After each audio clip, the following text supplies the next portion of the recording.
Make us feel loved. We thought we'd just hang out with you, Robert. Is that all right? Still, There's a bottle of water there for you as well, my friend. make this like a therapy session. I'll lay down. So anyway, about my childhood. I mean, playing a character like Klaus probably wouldn't lead someone to need some therapy. Form of therapy, yeah. It's kind of therapeutic and infantilizing all in one go. In those little Umbrella Academy school uniforms. Yeah. Yeah, we've got some... Quite a few I can see in the audience. We've got some amazing cosplayers there. 4, 5, 6. That's almost the full team. Yeah. And there's the there's the mannequin who was called Dolores that 5 was banging. Hello, Dolores. Good to see you, love. Good to see you're in good spirits. Looking healthy. Oh, yeah. So, Robert, thank you for coming and joining us today. Great pleasure. Thanks for having me. As you can see, everybody's turned out for you, so we're going to have some audience questions for you in a bit. They're chomping at the bit, they're ready. So I'm just going to ask you a couple to get everyone warmed up, as I know. I can't look Very eye-catching costume in the front row there. I can't look her in the eyes, though. It's our eyes, I can't tell. I know, exactly. So I'm going to ask a handful of questions, and then we're going to go over to our wonderful audience. So, playing Klaus is such a unique character. What aspects did you find most relatable to him and most fun to play? Because he's such a fun character. Yeah, well, I suppose Klaus's kind of social go-to, or even in the dynamic of the family, is to try to say something funny or silly to break the tension, you know. And I suppose I relate to that. That's a sort of point where we meet, you know, conceptually. So, yeah, he's someone I think who kind of takes sanctuary in making light of what otherwise would be burdensome and heavy things, you know, emotionally. And then, what was the other part of the question that he was? So, what was the most relatable or fun part to portray as Klaus?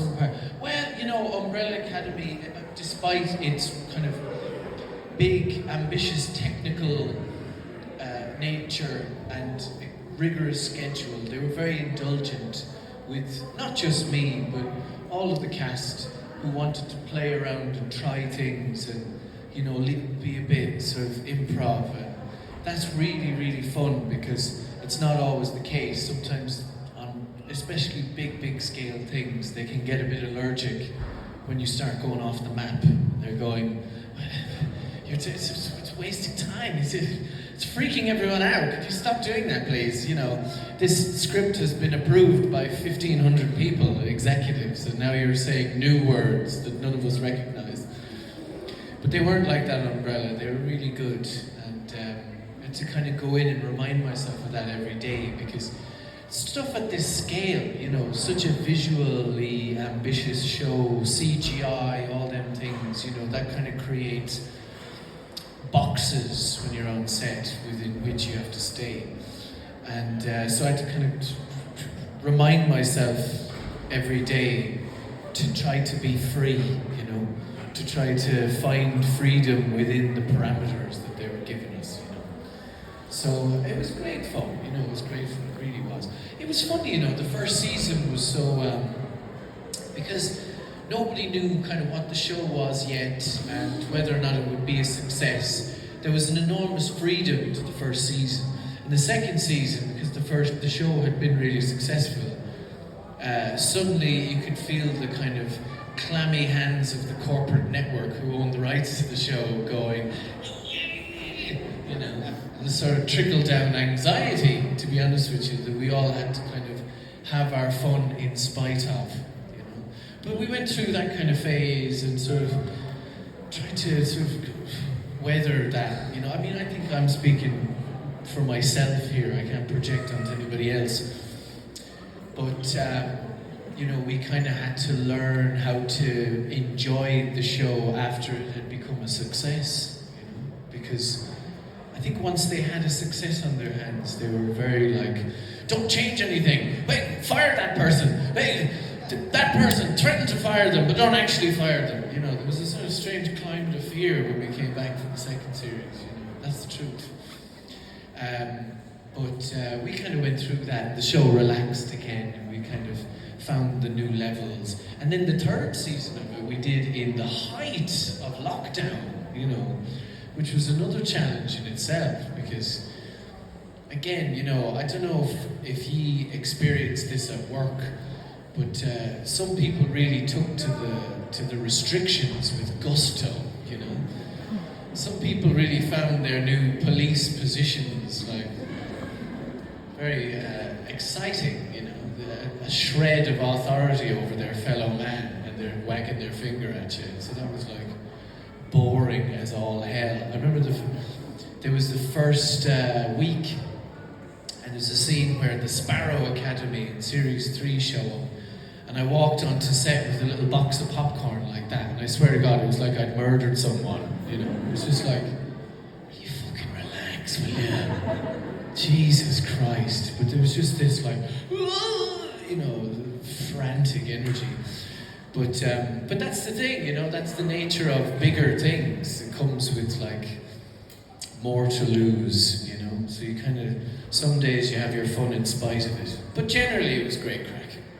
Yeah, you were all just this amazing family on stage, and then that kind of came across when you were doing junkets and things like that. You all actually got on, and we talk about transitions and stuff. Obviously, Elliot as well. You all gathered around Elliot, supported him, which was incredible. So, you know, are you still in touch with all of the guys? Are you still keeping up? And some of them, you know, every job you're lucky if you take 2, max 3 people away.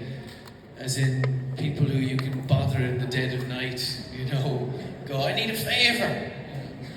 And then, because just work, you know, you move on to another circus and then another circus. You know, you do lose track of each other after a while. But I am in close contact with, you know, Tom Hopper, David Castaneda. Do you know who actually has remained a good, great, very close friend of mine? Cameron Britton, who played Hazel in the show. We're still very close, yeah. I love Cameron very much. And I don't know if you remember the second series where I had this particularly devout, sort of zealot follower in the cult, this bald fellow with glasses. He's a brilliant actor from Toronto called Dov Tiefenbach, and we're still great mates as well. We're really close with him. There's others as well, you know, that kind of come and go, but, you know, that's the way it is. Yeah.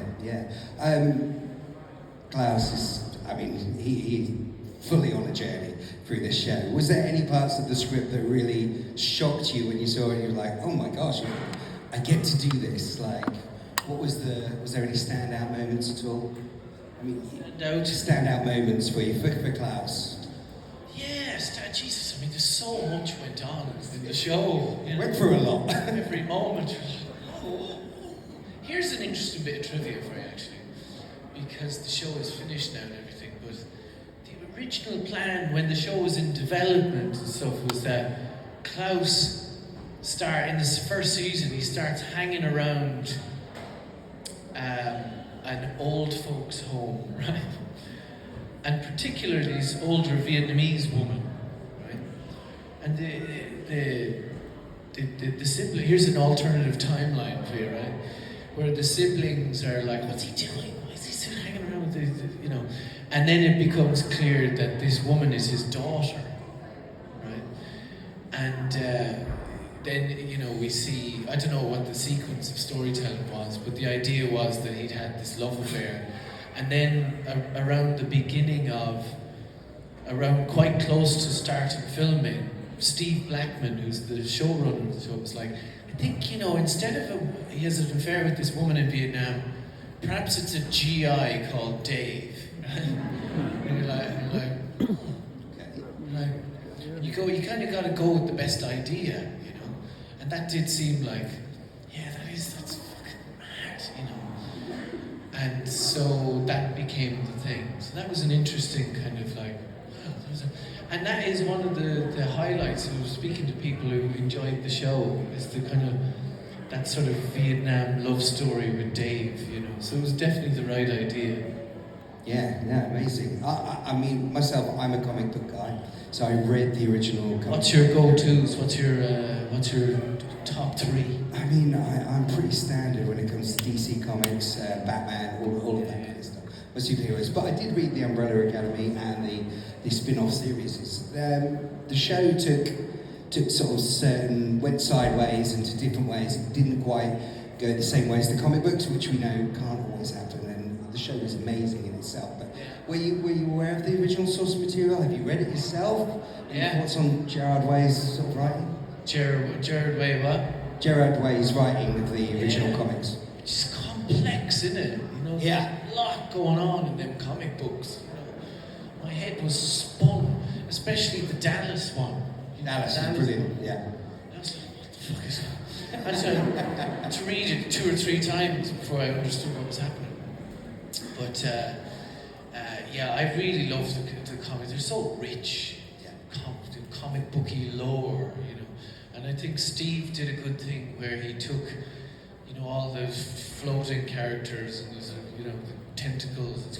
He kind of brought it back to the kind of real world, sort of an analogous sort of place where, you know, Klaus has always had problems in the comic book, but makes the ghosts more about addiction or running away from, which then later becomes about him running away from his natural super ability. You know, so made it about kind of personal, very human demons. You know, he wasn't levitating off the floor from day one. You know, we kind of had to get to that place. So to kind of really, quite literally ground the characters. And so I thought that was a good idea. And yeah, I've run out of things to say on that. No, that was a good chat, making as grounded as the Umbrella Academy could be from the comic. Grounded-ish, yeah. I think we just made a word up, so I love that. We're going to head out to some audience questions, because I can see they are chomping at the bit. There's hands up already as well. You guys. Let's start. I saw a hand go up. Please put the hand up nice and clearly. We're going to get... Pam's going to come over to you with a microphone. Hello. Hello. Hiya. This is quite a deep question, so apologies. Uh-oh.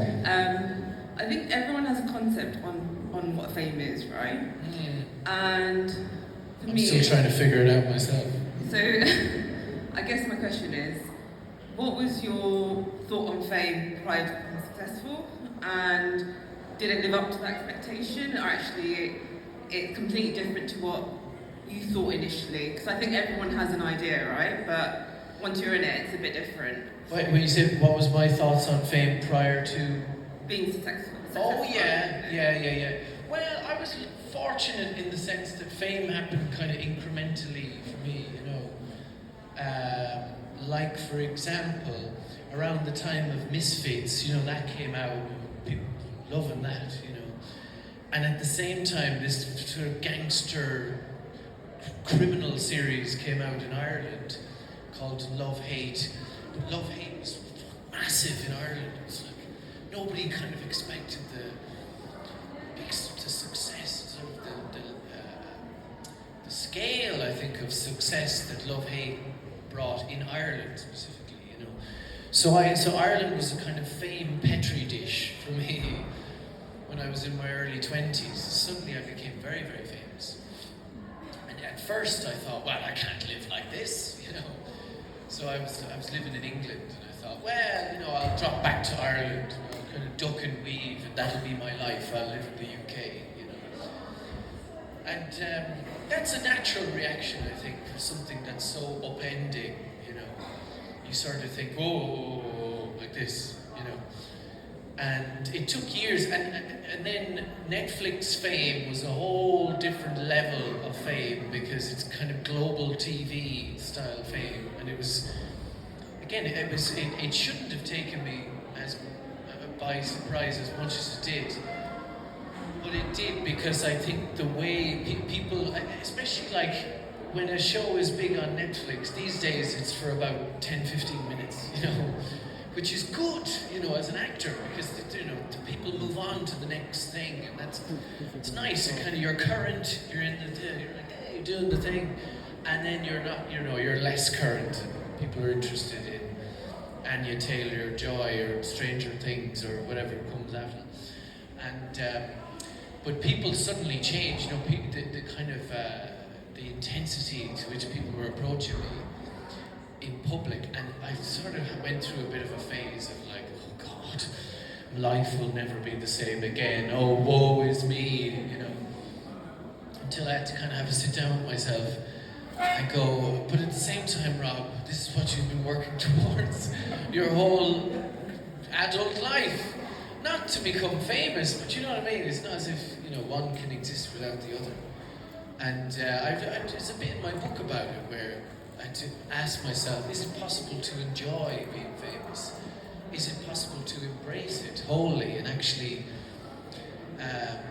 find ways to control it so that it's not like a wild animal that exists in other people, and less more I can kind of, you know, say yes and say no to the point where I'm not being miserable or anxious when I'm out in public.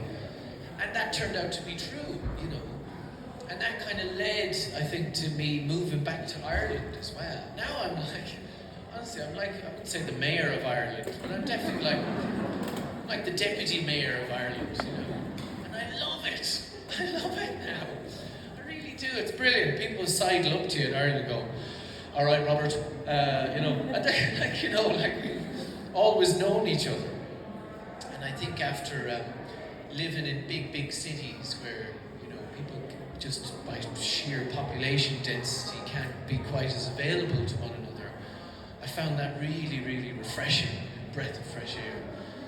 So I went through, I did go through a kind of, you know, learning to say no in a very nice way to selfies was a big step along that arc, you know, because until you know, you can kind of say no in a nice way, say like, go on, piss off, in a nice kind of jovial way, and the two of you aren't walking away with that fizz of confrontation, you know.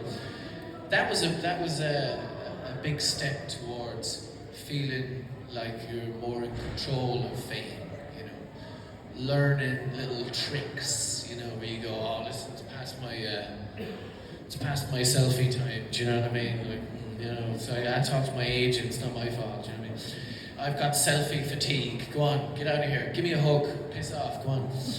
And just, you know, being nice and familiar with people, but not having to fulfill all of their requests. You know, that was a big step towards actually enjoying life as a famous person. I can't tell you how many people I've met along the road at that time in their lives, famous people, who were like hiding. They're in public, they're like fucking fugitives. Do you know what I mean? You just think, you don't have to be that way, you know. But so it can feel very, it can kind of close down your life if you're not careful. I think the fame thing, Yeah, you seem to manage it really well, and you've stayed grounded as well.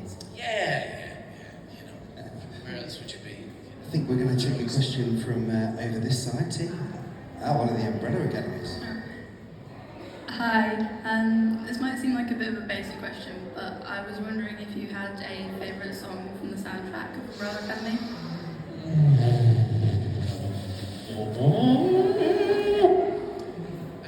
Favourite song? You know, I liked that action sequence in the first season. You know the one, Istanbul, Constantinople, Istanbul, Constantinople, and 5 is slaying many bad guys. That lives on in the memory. I liked my cult montage as well. You know, the sunny, yesterday my life seemed God, we were spoiled for songs in the show, because after the first season, you know Ted Sarandos, have you heard of him? Ted Sarandos. He's like the Netflix overlord, or one of them. And they watched the first season, him and his wife was like, the music's brilliant, Ted. The music's awesome. And he went, double the music budget. It's a true story. So then they get all these big famous pop songs from the 70s and 80s and stuff. But that's a good question, thank you, yeah. Should we go back in my head? We'll head over to this side as well, yeah.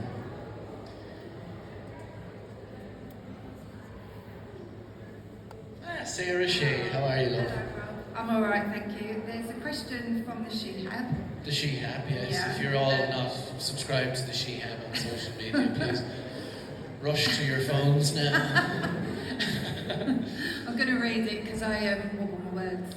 Right, yeah, we're absolutely thrilled to see that you're being cast in Grown Ups. We can't wait. And what are you looking forward to most about playing Liam? And, being cheeky, any new books on the horizon? Section 1 of that question refers to, there's a novel by Marion Keyes, Irish author, called Grown Ups. It's a sort of a sprawling family drama type show. What am I looking forward to most? I suppose we're a really fantastic cast of actors.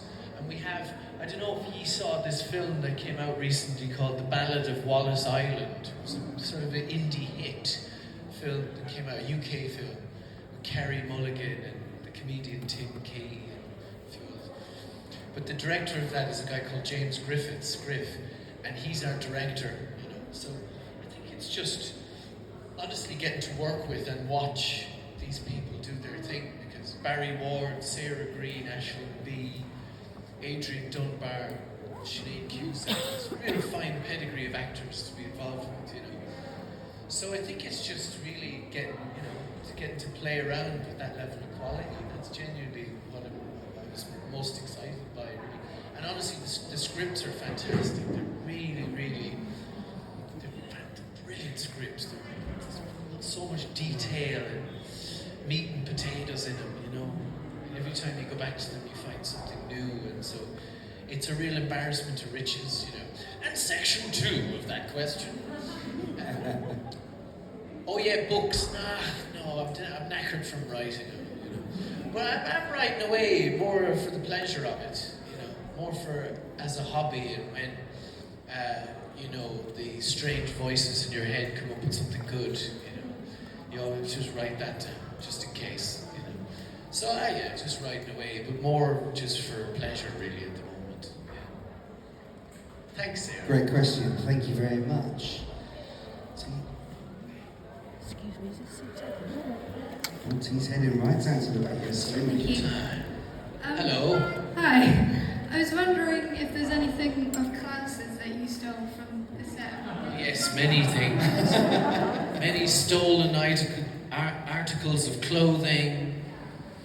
There was a yellow shirt that I was in love with from series 3. I nicked that.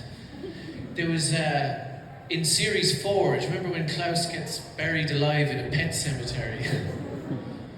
They were so funny in the art department. They're such piss takers on Umbrella, because on the gravestones that they designed for the pet cemetery, there's a little gecko on one of them and a snail on another one. So I nicked the snail, yeah. I have that in my barn at home. And what else did I nick?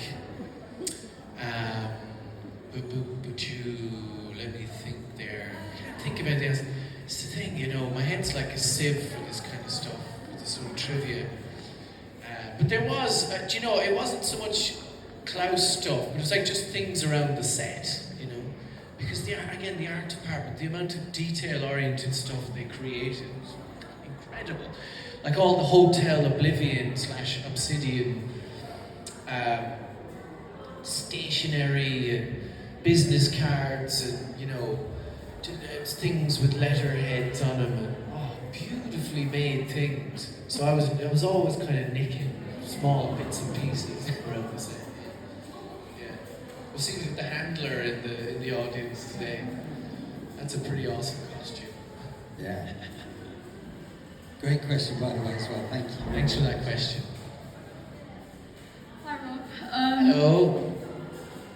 I wanted to ask, what was your favourite episode from Umbrella Academy and why? That's a good question. It's a tricky one. I must say, I did like, for the Klaus story of it all, I think it's episode 6 of series 1, where, you know, it's all about the Vietnam love story and him sort of. There was a big American sort of offensive, which is a passive word for blowing stuff up in Vietnam, called the Saigon Tet that happened, I think it was in 1967 or 68. So the idea that Klaus has the briefcase that the handler has and suddenly has to flee Vietnam when that happened. Suddenly he's just back on a bus, you know, back in the modern day. It's just that moment and all in and around that I really loved, because it's just fucked, you know, so insane. I really like all the really, really, really insane stuff in the show, you know, where, like even, is that the same episode where, you know the bit where time freezes, but just before time freezes, we're driving by in the ice cream van. Do you remember that? At the crossroads, you know? And then when time froze, like the colouring they did of the show, the cinematography was a fellow called Neville Kidd from Glasgow who did all 4 seasons, you know? He gave the show such a distinctive visual look. So yeah, all the really weirdness of the Vietnam story I loved in series 1. Yeah, let's go with that. With that as well, being an actor, was it hard to keep track of where you were, timeline-wise? Yeah. It was best just not just to be confused. Yeah. To be honest, you know. How did you manage that? You just do your best, like anything. Just try your hardest, and if you look a bit confused in the scene, no harm. I mean, with Klaus, that kind of works quite well. He sort of muddled his way through it. Yeah, you'd be confused in that scenario. We all would be a little bit. Thanks for that question. See, over here. I mean, there's plenty of hands up. There we go. Hi. Hello. Firstly, I want to thank you for wearing the bracelet that I made you, and also everyone else's. Is that the little Klaus one? I can see that up here. I made the really loose one. You can tie this. This one? Bedecked in jewels from today. I also want to ask how you reacted when you realised there would be a whole choreographed dance in season 3, and also if you remembered any of the Footloose dance. Do you know what? 2 people actually did a bit of it at the signing today. Just at the end of that quick. There they are! Now, come here now. I have a challenge for you there. Because I'll be honest, I don't remember any of it, but I'll try and join in as best I can. Maybe a bit of muscle memory. A bit of muscle memory might kick in. Right. We do have stairs here. Dad. That's it, yeah, exactly. Limber up a bit, ankles, calves, knees, you know, all the joints, right? You go in the middle there, and I'll watch you. You kick it off there, and I'll try and. I should have guessed something like this would happen in a panel with Robert. Oh, Jesus. Really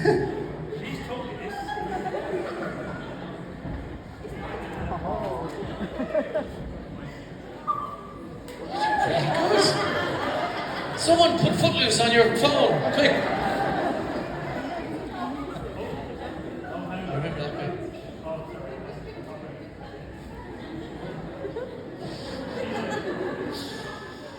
I feel like this is all just to put on your IMDb that you've directed, Robert.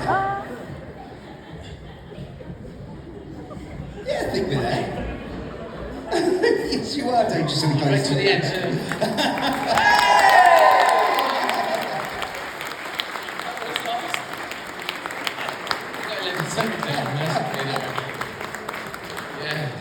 Well, there you go. There's a turn up for the books, what?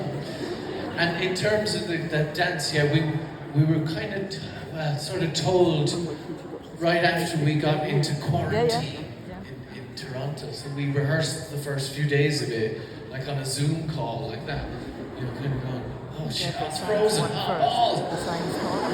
You know, and as well, they got some professional dancers, I think out of New York. They had the COVID masks on, and they were doing the thing at full speed. And we were watching that going, there is no way in hell we're going to be able to get to that speed. You know.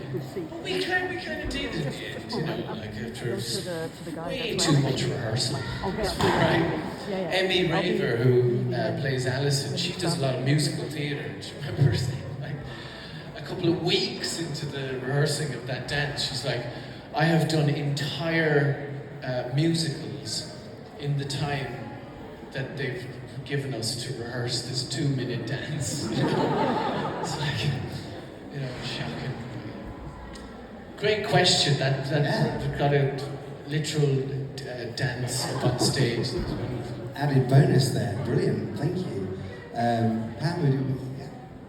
Hello again, Robert. I just want to say on behalf of everyone here, thank you very much for coming today. It's an absolute honour. Oh, stop away. Thank yous. I appreciate it. And my question is, do you think, / would you be down for a Misfits reunion? Is that on the table? Do you mean like on screen? Yeah, either something like sort of what In-Betweeners did, where it's just like a reunion, or an episode, anything. So, did In-Betweeners do like a episode or something? It was like a reunion they show. did like a reunion show, yeah. Yeah, I mean, you know, you never say never, do you know what I mean? Like, I wonder what Nathan is doing now, you know, in his mid-30s. He's probably in jail, you know. He's probably in jail, do you reckon? They have to bust him out of jail or something. Let's riot, you and me! After, today. Yeah, it'd be nice, you know. It's funny because when I was younger, doing Misfits and all that, I thought, you know, you have to be a moving target, you know. You have to keep changing it up, not get typecast and all that stuff. But then I got into kind of Klaus time, mid-30s. Quiet down, T-Rex.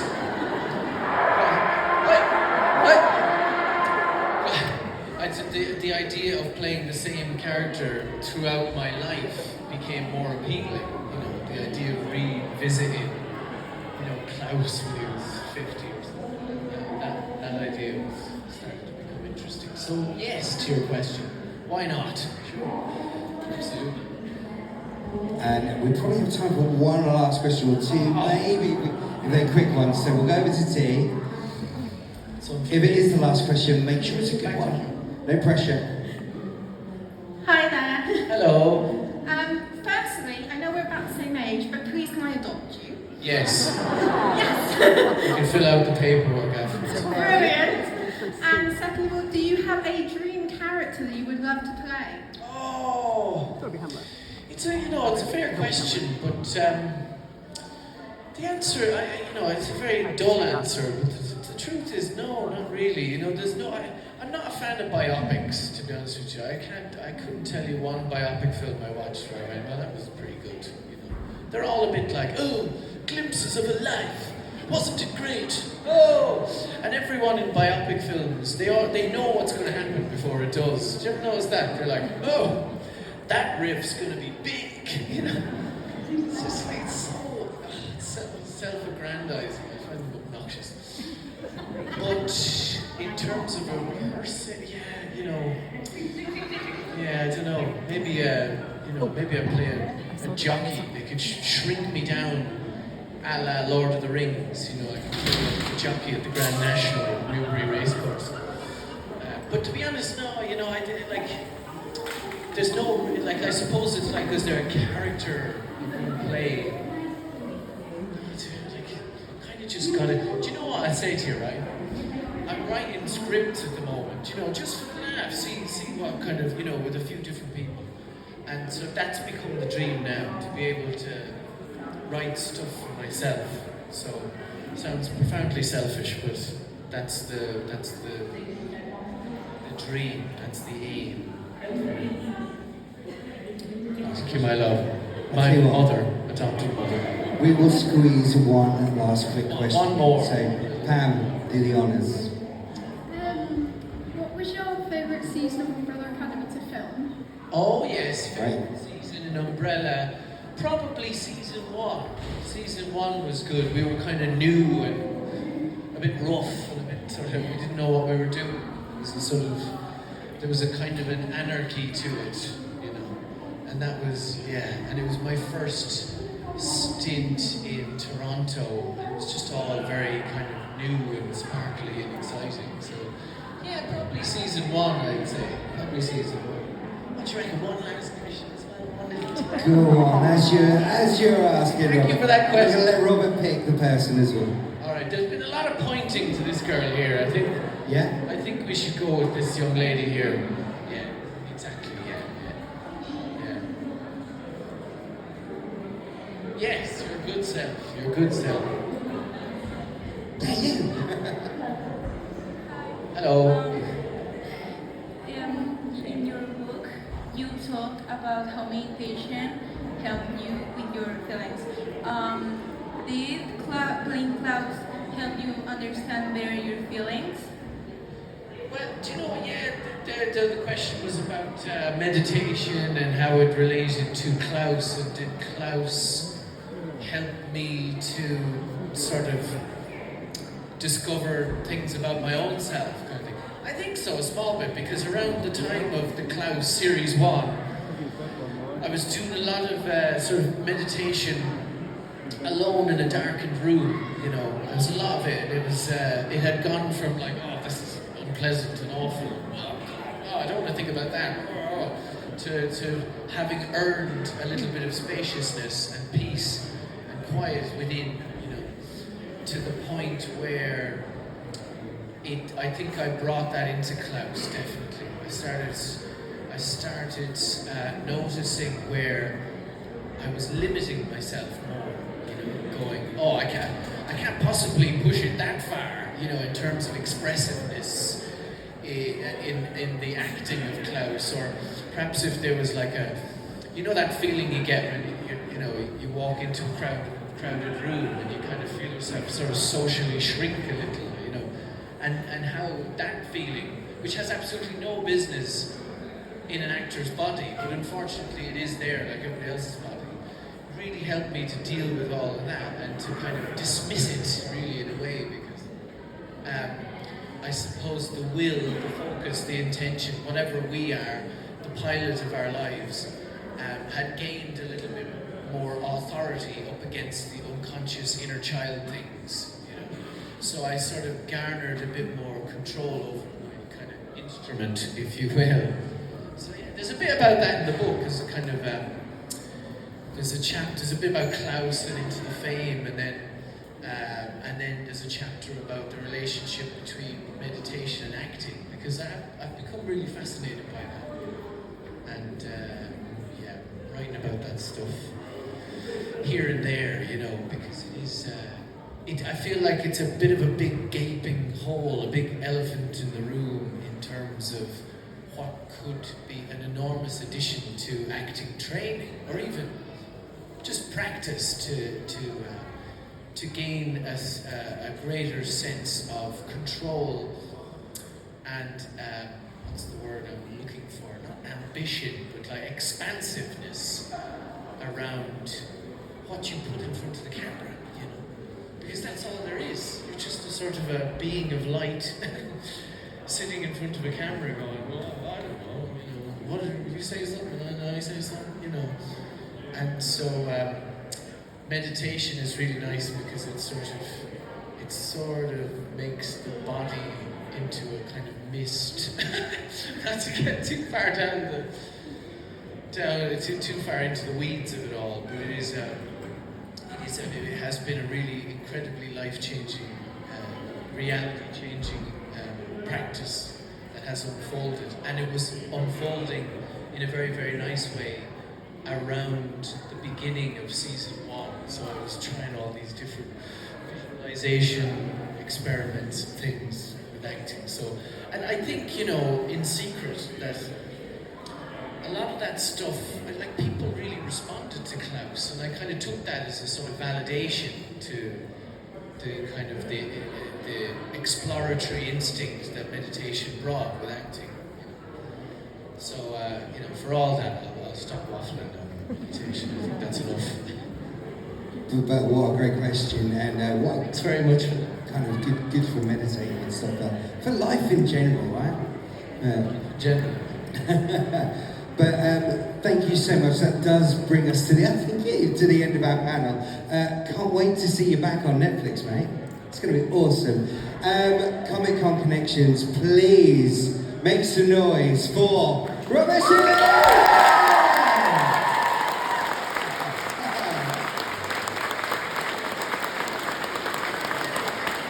We're going to grab a picture with you all.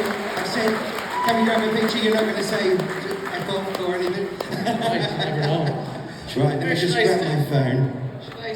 Should I be on the stage? Picture. I'll take it with the be in it crowd. as So well? if you're all able to, please put your hands in the air as well. We'll get this on.